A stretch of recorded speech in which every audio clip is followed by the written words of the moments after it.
अस्सलाम वालेकुम। उम्मीद करती हूँ कि आप सब खैरियत से होंगे। आज का हमारा टॉपिक है लोटस ईटर्स।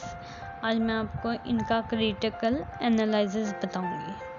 सबसे पहले इंट्रोडक्शन आ जाता है। This poem is written by Alfred Lord Tennyson.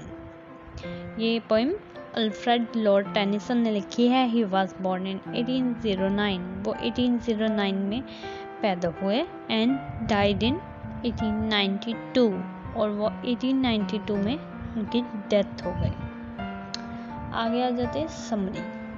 अच्छा, समरी स्टार्ट करने से पहले मैं ये बता दूँ, लोटस ईटर्स जो है, लोटस कहते हैं कवल के फूल को, मतलब कवल का फूल खाने वाले लोग। ये एक जगह के बारे में बताया जहाँ कवल का फूल लोग खाते हैं और वो कुछ, लेकिन वैसे लोटस का मतलब कवल का फूल होता है, लेकिन यहाँ पे जो पोइम है इसमें वो लोटस कुछ मैजिकल फ्लावर है, आई थिंक सो, क्योंकि वो कुछ खाते हैं तो उन पे कुछ असर हो जाता है। तो हम स्टार्ट करते हैं summary. A crew of sellers. Crew कहते हैं अमले को, ऑफ सेलर्स। सेलर्स का मतलब होता है जो शिप्स की मैनेजमेंट करते हैं या सेल करते हैं शिप्स को, उनको मलाह कहते हैं वो। A crew of sailors is about to arrive in a new and strange country. जो मलाह का अमला है वो पहुंचने वाला था एक नए और एक अजीब से मुल्क में। When they get there, जब वो वहाँ पहुंच गए, they find a lazy tropical place. उन्होंने एक सुस्त सीमंत का हारा जगह देखी उधर, full of streams, जहाँ पे हर जगह नहरें ही नहरें थी, and mountains, पहाड़ थे, and waterfalls, आबशारें थी। बहुत खूबसूरत जगह थी वो। pretty soon, बहुत जल्द, they meet the natives, वो मकामी लोगों से मिले, called, जिनको कहा जाता था लोटस ईटर्स, लोटस खाने वाले लोग। लोटस यहाँ पे एक फ्लावर से मुराद है, लेकिन ये कवल का फूल वैसे मीनिंग होता है, लेकिन यहाँ पे कवल का फूल नहीं, कुछ और मैजिकल फ्लावर है एक वो। हु आर मिस्ट्रियस बंच, जो कि पुरस्कार ग्रुप था, विद डार्क फेसेस, काले चेहरों के साथ, गहरे चेहरों के साथ। Who look both gentle, जो कि नर्म लगते थे, and sad, और उदास दिखाई देते थे, even more importantly, और मज़ीद अहम बात यह है कि they are carrying some of their favorite food, कि उन्होंने अपने फेवरेट खुराक जो थी वो हाथों में पकड़ रखी हुई थी, वो उनके लिए लाए थे।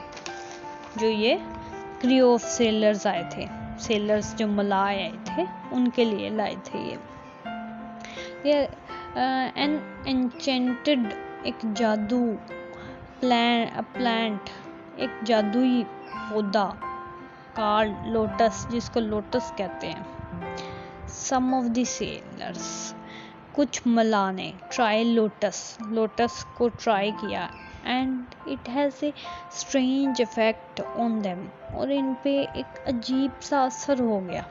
It makes them incredibly sleep and lazy, उनको नाकाबिले यकीन हद तक नींद आने शुरू हो गई और वो सुस्त से हो गए। They basically just plopped down on beach, वो गिर गए, साहिल पर गिर गए, and refused to move, और उन्होंने हिलने से बिल्कुल मना कर दिया कि हम नहीं हिल सकते, हमारे में इतनी हिम्मत नहीं है कि हम हिलें। वो सुस्त से हो गए थे, उन्हें नींद आ रही थी बहुत ज़्यादा।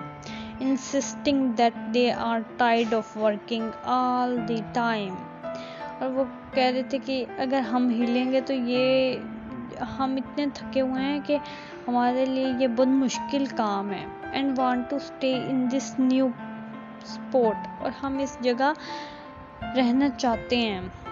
इस नई जगह पर रहना चाहते हैं एंड जस्ट चिल और मज़े करना चाहते हैं। मतलब अब उन पे ना एक अजीब सा असर हो गया है, वो जो लोटस है वो खाने से इन पे एक असर हो गया है, तो वो आराम करना चाहते हैं, वो सुस्त हो गए हैं, उनको नींद आ रही है और अब वो चाहते हैं कि बस अब हम यहीं रहें। जैसे उनके ऊपर कुछ मैजिकल इफ़ेक्ट हो गया है कि अब वो उनका दिल ही हो गया है कि हम यहीं रहें और हम अपनी फैमिलीज़ के पास भी वापस ना जाएं, कुछ नहीं होता, बस यहीं रहना है हमने। उन पे ना कुछ असर सा हो गया। The rest taking about how tired they are. अब जो बाकी की नज़म है उसमें उन्होंने यही बात बार बार की हुई है कि हाउ टायर्ड दे आर, कि वो कितने थके हुए हैं, एंड हाउ कैसे थके हुए हैं, इवन थ्रू इतना के हत्ता के दे मिस देयर फैमिलीज़, वो अपनी फैमिलीज़ को मिस कर रहे हैं, याद कर रहे हैं, एंड देयर होम, अपने घरों को, मगर वो जाना नहीं चाहते। It would just be too much work to get back there. उन्होंने यहाँ पे कहा है कि अगर मतलब वो जाएंगे तो उसमें ताकत लगेगी और ये बहुत बड़ा काम है जाना वापस, तो उनमें इतनी ताकत नहीं है कि वो जाएं। Finally they decide to stay for ever, तो वो डिसाइड करते हैं कि अब हम हमेशा के लिए इधर ही रहेंगे। रिलैक्सिंग एंड ड्रीमिंग, रिलैक्स करेंगे, आराम करेंगे, एंड ड्रीमिंग, ख्वाब देखेंगे, एंड ईटिंग, खाएंगे लोटस खाएंगे, until the day they die, जब तक वो मर नहीं जाते, आखिरी दिन तक वो लोटस ही खाएंगे, फार आउट, दूर, अपने घरों से दूर अब वो रहेंगे। उनको अब उनके दिमाग पे ऐसा असर हुआ है कि वो अपनी फैमिलीज़ को भी लोटस खाने पर कुर्बान कर सकते हैं, मतलब कि वो लोटस खाना नहीं छोड़ सकते। अब वो अपनी फैमिलियों को भूल जाएंगे कि हम उनके पास वापस कभी भी नहीं जाएंगे, लेकिन उनको लोटस वो जो फ्रूट है या फ्लावर है जो भी है, उसका ऐसा असर हुआ है कि वो कहते हैं कि अब लोटस हम सारी ज़िंदगी खाएंगे लेकिन घर वापस नहीं जाएंगे, इसमें बहुत मेहनत लगेगी, बहुत हम थके हुए हैं, ये वो। तो ये चीज़ पूरी समरी में यही है कि जो मलाह का ग्रुप होता है, अमला होता है, वो जाता है एक नए शहर में, एक अजीब सा शहर होता है जहाँ पे उन्हें ना लेज़ी और ट्रॉपिकल प्लेस लगती है, एक सुस्त सी मुंतका हारा जगह लगती है उनको, जहाँ पे फुल ऑफ स्ट्रीम्स हैं, माउंटेन्स हैं, वाटरफॉल हैं, नहरें हैं हर जगह, पहाड़ हैं, आबशारें हैं।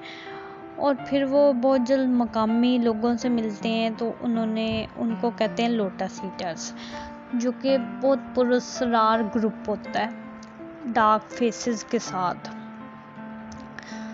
जो कि नरम दिल और उदास लगते हैं।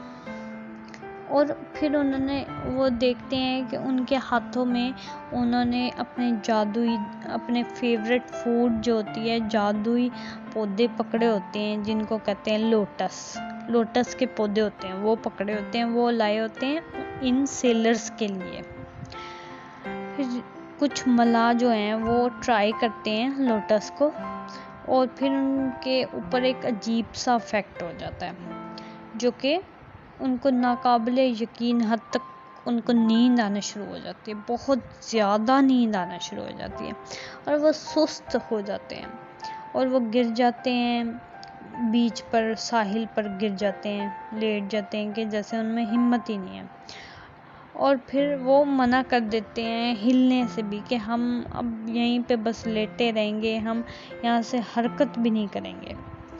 और वो कहते हैं हम बहुत ज़्यादा थके हुए हैं, हमने बहुत ज़्यादा उन्होंने काम किया हो, तो उन्होंने कहा कि अब हमारा हिलना भी ना, हम हरकत भी करें तो ये बहुत बड़ा काम है, तो हम यहाँ से हिलेंगे भी नहीं। और हम यहाँ इस नई जगह पर हमेशा रहेंगे और मज़े करेंगे। बेशक हमें अपनी फैमिली याद आए या घर याद आए, लेकिन हम यहीं रहेंगे क्योंकि हमें बहुत काम है।